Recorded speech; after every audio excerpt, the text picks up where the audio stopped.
Is when you're doing, when you're learning how to shade 3D shapes, try small ones first, because if you take a really long time doing a big one and it doesn't work out well, you're going to get a tired hand and you might not enjoy.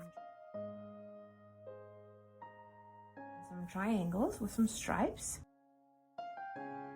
That would be too much, and I'll tell you why. Lighter and lighter. My light side going across, just across to the right, and look at all these beautiful.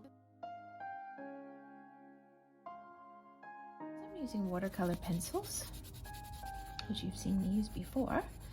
I am going to be able to mix colors, and I'm going to get brush strokes out of it, and I can have lighter or darker or brighter or softer. So a bit more shading. I see there's some more shading on the head. There's a bit of white around his eyes. With my pen, and I'm going up and down. And this here is going to be the light gray fading to white. So we want to leave white at the end. This could even be darker. See how you can get really good black with a pen? This is why I love drawing with pen.